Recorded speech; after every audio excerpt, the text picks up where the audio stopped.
in Sanskrit, Hinduism, Buddhism, and so on. You know, the ancient traditions of Egypt, of Persia, India, China, Mesoamerica. They were all treated not as living faiths, but as anthropological artifacts, ready to be reverse engineered, ready to be stripped of their original context, ready to be repurposed for Western consumption.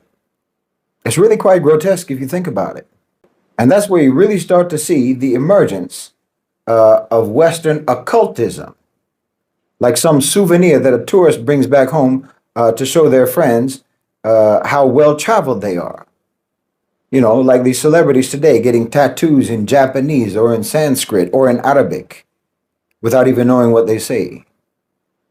So you had what was called at that time, turn of the century, this Theosophical Society in Europe. I think it was based in the UK. It was founded by someone called Helena Blavatsky, 1875. And it was one of the first sort of organized efforts to really codify this spiritual plunder. And then Blavatsky was followed by Annie Besant and Charles Leadbeater, who was a pedophile. And they claimed to reveal or to know some secret doctrine, some universal wisdom hidden beneath all religions, all global religions, all world religions. But in practice, theosophy, which is like a combination of the word theology and philosophy. Shaheed Bolsen has always been a bold critic of the Western culture of gagging other regions and ensuring that they control regions that they feel are inferior. So in this video, he exposed the ways of the whites to destroy and also to gag economies of other continents. They believe that through destruction and exploitation of these resources or these regions, they will have continued control for the longest time possible. So let us watch this video and make a reaction in the end. But that's what they've always done. And you won't find a single area in life, in the West, you won't find a single area in life in which they don't do this. They pillage, they ransack, they steal, and they ruin. They ruin who they steal from, and they even ruin what they steal. Wallahi, their bad intentions are like a long snake that slithers across their whole history. Like, have you heard of that whole movement? This is an example. Have you heard of that whole movement that was back around the turn of the last century? It's kind of a weird chapter in the West, frankly. No one really talks about it that much. But it is significant, I think. That quasi-spiritual movement, you know, the sort of elite-led bourgeoisie, mysticism and occultism that went hand in hand with colonization. You had Blavatsky, Besant, those lunatics, you know? It was the basis of what's now the New Age spiritualism of today. The westernization of Eastern ideas and concepts and the perversion of those ideas and concepts for distinctly Western purposes. They did this for distinctly Western purposes. Oh yes, the West did not just colonize land and bodies and resources. They colonized what cultures considered sacred. They reached into the metaphysical heart of civilizations and extracted whatever they found useful, and they co-opted it. This was a calculated project of epistemic domination and pillage. They took the beliefs of the people that they colonized, they appropriated those beliefs, and they used those beliefs to not only manufacture their own westernized versions, which they would then use for their own purposes. But they also did it to negate and to invalidate the cultural ownership of those beliefs, the ownership by the colonized people.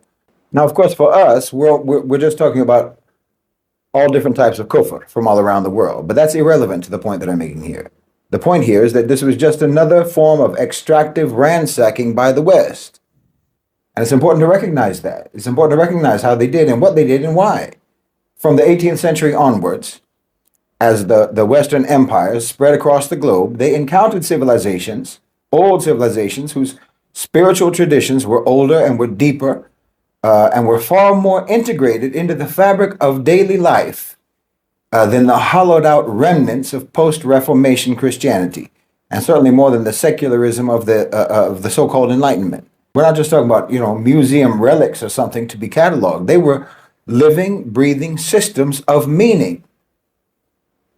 Systems that had sustained those people, that had shaped their laws, their customs, and governed them governed their ethics for centuries. And again, it doesn't matter that we're talking about kufr here. The point here is that these were deeply rooted systems of interpreting life that had formed across centuries of experience. There's intricacy there, there's scholarship there, there's exegesis there, and so on, developed over vast amounts of time. But the West did not approach these things with any sort of respect, not even with any honest curiosity. That's their superiority complex. Makes them incurably cynical. They don't think anything matters. Instead, they engaged in a systematic project of what you can call spiritual extraction, mining, repackaging, and ultimately distorting those civilizations' knowledge to serve their own ideological and materialistic ends. And it continues until today. Maybe not with the same brute force of colonial armies, but through the subtler and more insidious mechanisms of cultural hegemony, appropriation and corruption, perversion. The Enlightenment didn't just challenge the authority of the church. That's not the only thing it did. It gutted any semblance of spiritual life in the West, and that left them with an existential void, a void that rationality and reason and nationalism couldn't fill. The European elite had long since discarded their own scripture, but they still craved for some sort of metaphysical transcendence, They weren't high enough. They weren't powerful enough. So just like Pharaoh, just like Pharaoh, they wanted their supremacy to be on an even greater level. And as a result of colonization, they turned outward towards the so-called mystic Orient, towards the timeless wisdom of the East, towards the ruins of civilizations that they themselves had ruined and destroyed. Colonial expansion provided them the sort of the perfect pipeline for their spiritual looting. The same British officers who plundered Indian palaces also seized texts in Sanskrit, Hinduism, Buddhism, and so on.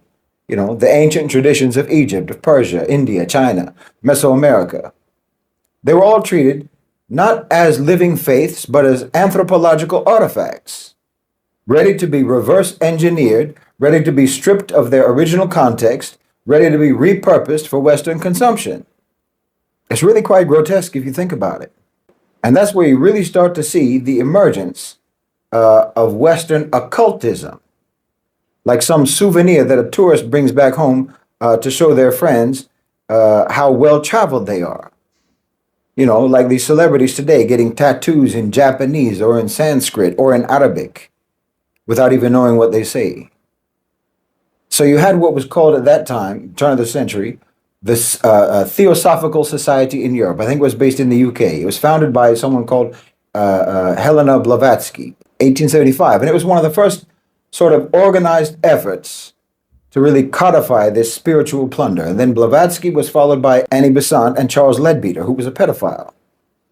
And they claimed to reveal or to know some secret doctrine, some universal wisdom hidden beneath all religions, all global religions, all world religions. But in practice, theosophy, which is like a combination of the word theology and philosophy, in practice, it did two things.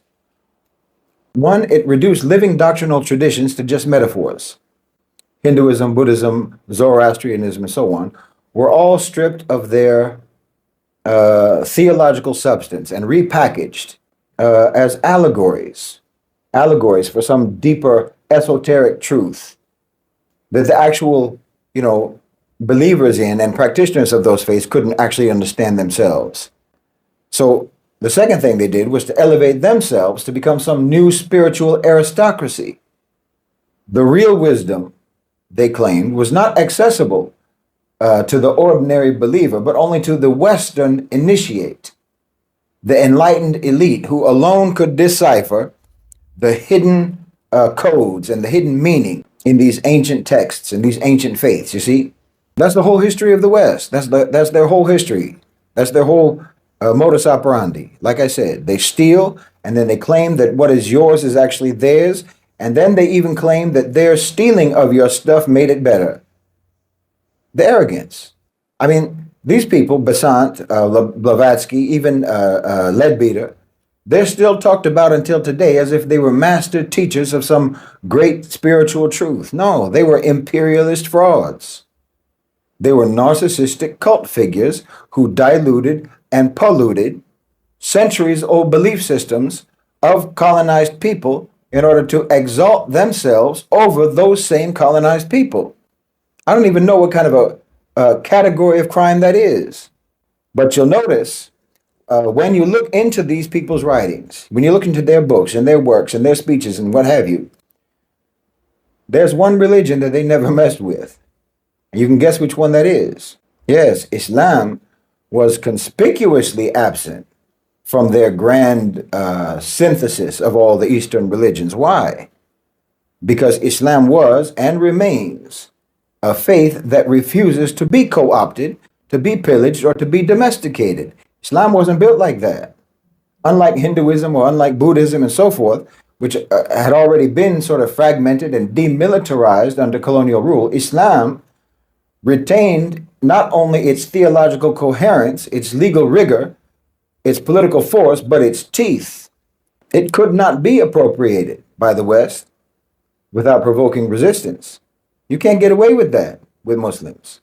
Theosophy's structure was inherently elitist. It spoke of hidden great masters, secret hierarchies, cosmic initiations, and deeper truths and whatnot. All of these ideas basically mirrored imperial thinking, but in a sort of metaphysical framing. You know, the spiritual order replicated the colonial order. The white European would now not only rule the land, but the very cosmos itself. But La ilaha illallah does not tolerate that nonsense. No.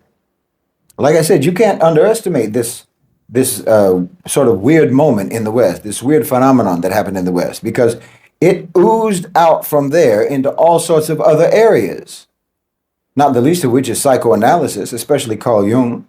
But you'll find all sorts of figures in the West who basically can trace their lineage back to the Blavatskys and the Besants and the Leadbeaters. Alan Watts, for example, Ginsberg, and so forth. I mean, someone like Aleister Crowley, the Satanist, just took the next logical step. Where Theosophy offered wisdom, Crowley offered the open worship of the self.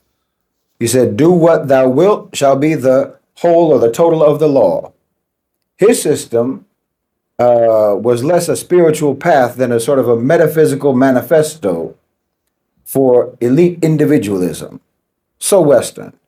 I mean, I've said it before, there's no real difference if you think about it. Philosophically, there's no real difference between do as thou wilt and the unalienable right to the pursuit of happiness. Crowley borrowed freely from Egyptian mythology, from Kabbalah, Tantra, you know, ceremonial magic from all different cultures. But he never engaged any of those traditions on their own terms. Instead, he weaponized them. He used their symbols to try to dismantle moral boundaries, to try to reject institutional religion, and to declare the self as the ultimate sovereign. Well, that's very democratic, isn't it? Crowley's spirituality was one of aristocratic libertinism, masquerading as spirituality. What the Blavatsky had framed as esoteric enlightenment, Crowley framed as a sort of cosmic rebellion. It's very American. But both of them served the same function, which was to provide Western elites with a sort of metaphysical justification for rejecting both God and rejecting the spiritual heritage of the people that they colonized. And that's what you have to understand. This wasn't just some fringe bunch of eccentrics. No, they served core imperialistic interests by claiming to understand the true essence of, say, a Hinduism or Buddhism. To understand it better than its adherents, the colonizer posed as a benevolent reformer rather than as a conqueror. And by filtering global religious traditions through invented Western esoteric frameworks, the colonizers were able to dictate how those traditions would be studied, how they would be taught, how they would be perceived.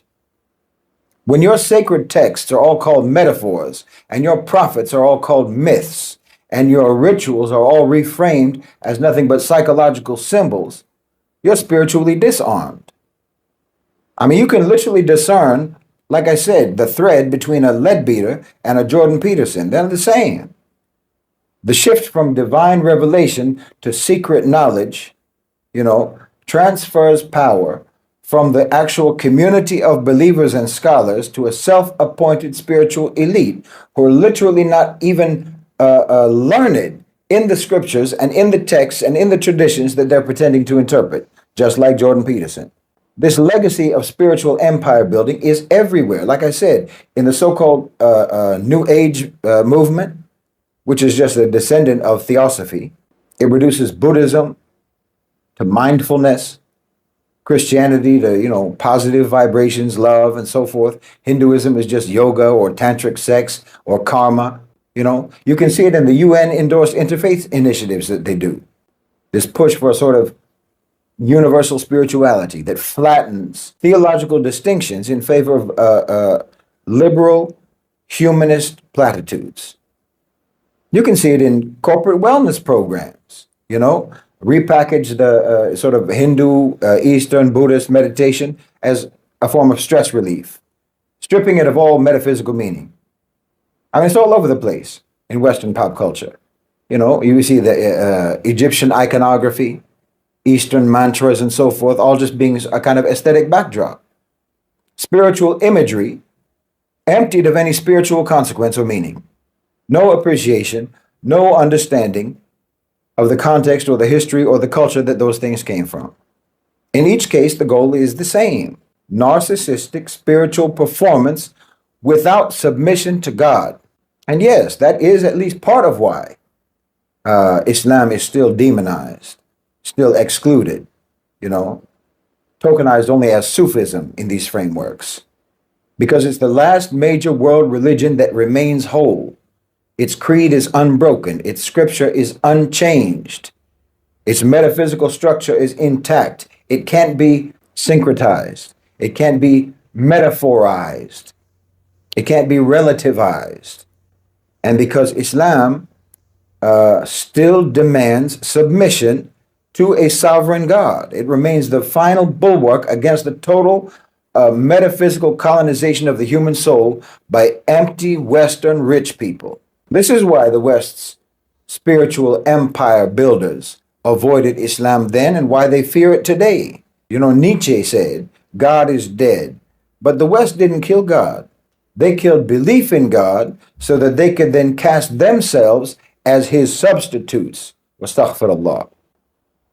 They pick and choose from all the other religions, all the other traditions, a verse here, a myth there, and then they mix them all up in a blender and make a spirituality smoothie. I know that's what they do because that's what I was doing before I came to Islam. Take from this one, take from that one, and then willfully make it mean whatever you want it to mean for you. Your own interpretation. That's self-worship. It's just pillaging and ransacking and looting of other people's religious heritage, other people's religious traditions and belief. And yes, like I said, we're talking about all different types of kufr. From an Islamic perspective, they were westernizing Eastern kufr. Okay, that's why they were even able to do it, because all of that's kufr. But you do have to understand what they were doing and why, so that you will understand that the only antidote to that is uncompromising submission to actual revelation. And the only tradition that has survived that storm, that colonial storm, intact is Islam. That's why they avoided it. And that's why we have to defend it today, not just physically, but cosmologically. And not just as Muslims, but as witnesses against this particularly nefarious aspect of empire that wants to own even your soul and your understanding of reality and what reality is and what existence is and why it is. They want to own all of that. And you have to understand that they've been at this for a long time, because no, it wasn't always westernizing Eastern kufr. Christianity itself is nothing but the colonization of the message of Prophet Jesus alayhi salam, long before the Theosophy came along and mined Hinduism, or Crowley came along and mined Tantra. The West had already perfected the art of spiritual appropriation by mutilating the original message of Prophet Isa alayhi salam, Prophet Jesus. You know, the original followers of Jesus, it was a small, persecuted community in Palestine, upholding strict monotheism, rejecting idolatry, and awaiting and working for divine justice. And when Rome co-opted their faith, Rome didn't convert to their teachings, it converted their teachings into something else entirely. The Romans didn't become Christians, the Christians became Roman. The radical anti-imperial message of Isa alayhi salam, a prophet who condemned excessive wealth, power, hypocrisy, that message was gutted and remade into a state religion that sanctified wealth, it sanctified power and hypocrisy. Those pagan idolaters changed monotheism into Trinity, the uncompromising Tawheed, the oneness of Allah that was preached by Isa alayhi salam, was replaced with a convoluted theology borrowed from Greek philosophy, borrowed from pagan mystical cults. You know, the simple prophetic message of submission to Allah subhanahu wa ta'ala was buried beneath layers upon layers upon layers of metaphysical abstraction until the man who had preached, according to their own book, the Lord your God is one God, was himself declared to be a God. Can you imagine? How far can you go? It went from an anti-empire message to empire's handbook.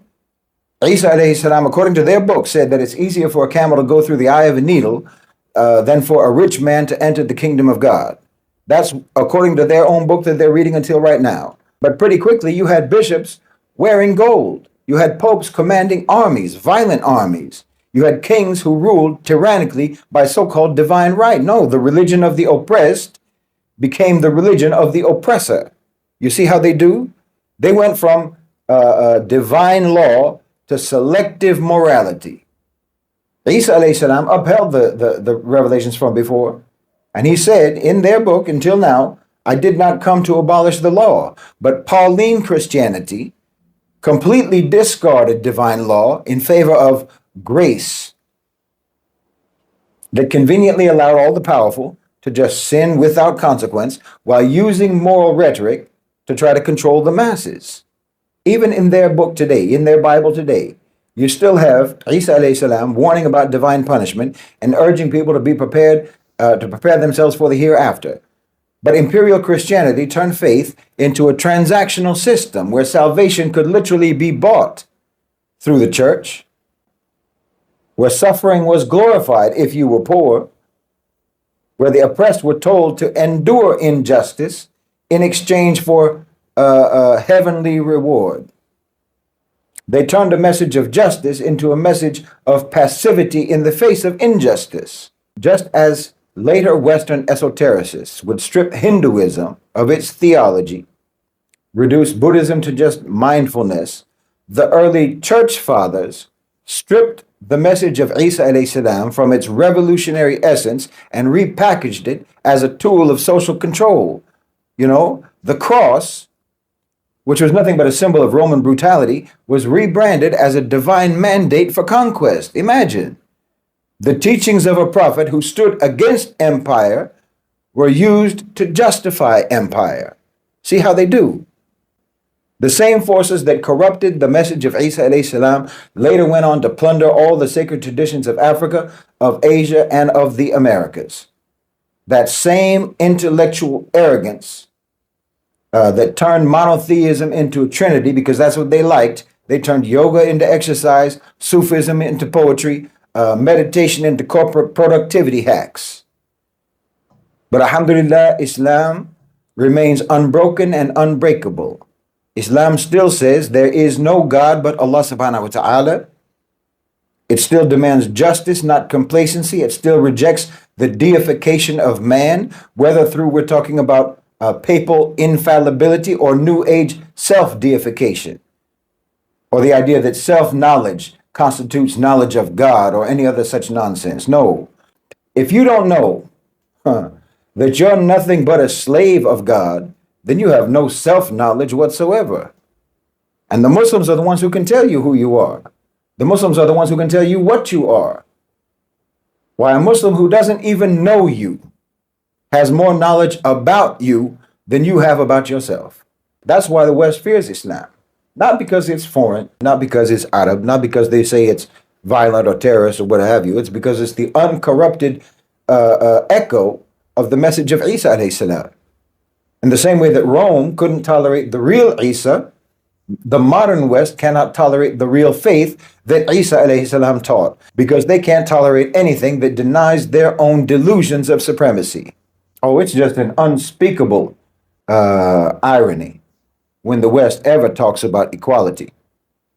Well, they're absolutely obsessed with trying to prove or trying to establish their superiority. And when they can't prove their supremacy, and they can't, well, then they try to just negate and nullify everything that proves their inferiority. Do you understand? They negate any measurement of value that they come up short in. And they do that through relativism and so on. You know, the whole interfaith narrative, for example. The interfaith narrative is religious relativism. It's the same old devaluing, the same old disrespecting of other people's beliefs because they don't have any beliefs themselves to speak of. So suddenly all beliefs are equal. All have the same value, which is this is just a way to negate value. In other words, it's belief relativism. It's nihilism. Nothing means anything. Everything is relative. That's their belief. That's their position. You only do that because religion and belief are areas in which you fall short. You know, they don't believe in financial relativism, do they? The rich and the poor sure aren't the same in their book, are they? Military might isn't relative, is it? You know, they don't see the U.S. Army as being the same as a militia, do they? That's not relative. When a militia commits violence, it's a war crime. It's a crime against humanity. It's a human rights violation. But when the U.S. or their allies commit violence on a vast scale, well, that's peacekeeping. No, they don't believe in relativism in areas where they don't fall short. They only believe in relativism in areas where they can't compete. That's what interfaith is all about. Relativizing religion because they haven't got a leg to stand on in that area. So they don't want distinct religions to have distinct value. And they package that as tolerance. Tolerance. To belittle and to negate the individual value of religions, they say that's tolerance. Tolerance to expect every religious person to just accept the notion that there's nothing special, there's nothing worth holding on to, there's nothing worth cherishing and defending in their faith. And that's supposed to be tolerance. That's the West's version of tolerance. Imagine. That's like someone telling you that you're being divisive, you're being intolerant because you don't accept for someone to insult your mother because after all, we're all equal. Your mother isn't special, so she shouldn't be special to you. All mothers teach the same things to their children after all, right? All parents are equal. What kind of garbage is that? That's what your interfaith messaging and your interfaith narrative is about. No, you people are obsessed with inequality. You are obsessed with supremacy. You are obsessed with devaluing, delegitimizing, and negating others. And you turn every religion into nothing but validations of these obsessions. And Islam does not accommodate you in that. Your colonization of our lands never conquered Islam, and your colonization of religious traditions, well, you couldn't even find anything in Islam to exploit and to appropriate, because the only way that you could take, a whole basket of different types of kufr and call that basket of kufr universal truth is by excluding actual truth from the mix, because actual truth does not allow you to exalt yourselves and to feign supremacy through some mystical esoteric gibberish and to try to pretend that you're the lawmaker, you're the lawgiver, not just subjects and slaves under the law. But Islam won't let you forget what you are. And Islam won't ever let you make us forget what you are. And that's what you really can't stand. So in the mindset of the white man or the Western world is that they have to get the full control of these upcoming continents more so in Africa. They are doing this by getting into or getting in control of their resources. They exploit, they destroy, and they ensure that there is nothing left for these regions. The black man in this instance remains endangered and hopeless for possibility of growth in future. But as Shaheed Bolsen is trying to say it, a time is coming when we will know what really happens, because this is like an exposure of the ill actions of the white man and how over time they've exploited these regions. This is something that we have to stop, or we have to know deeply, because by knowing the acts of these atrocious individuals, then we will work towards stopping their actions.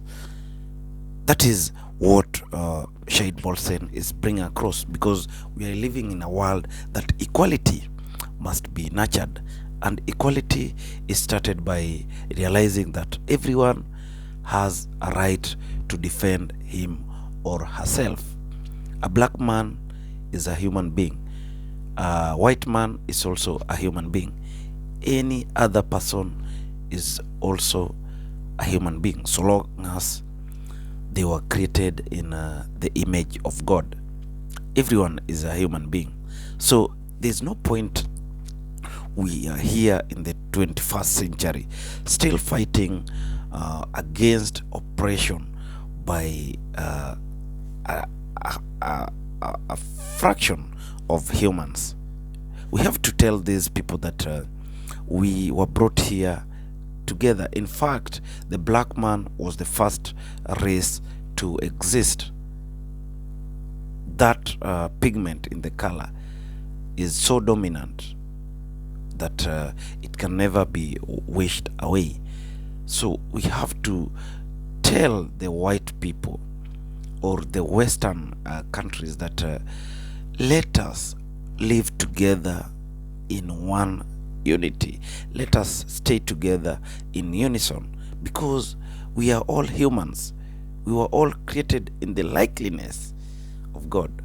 That is from the quote of the Bible, and even the Quran is also championing for these kinds of equality, because that is what is or what will build this world. Staying together in one unity and realizing every effort of one and mutually interacting. Africa is underdeveloped.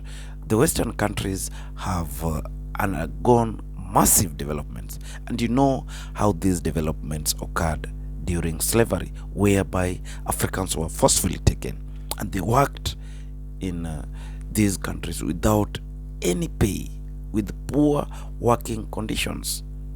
Africa has got vast resources. These resources have been exploited without any compensation. So it is time that we sit on the table equally and champion for what belongs to us. If you're going to exploit this, then there should be a compensation. Look at what is happening in Congo. Congo has to be put to war because of the gold and valuable minerals that are in the country.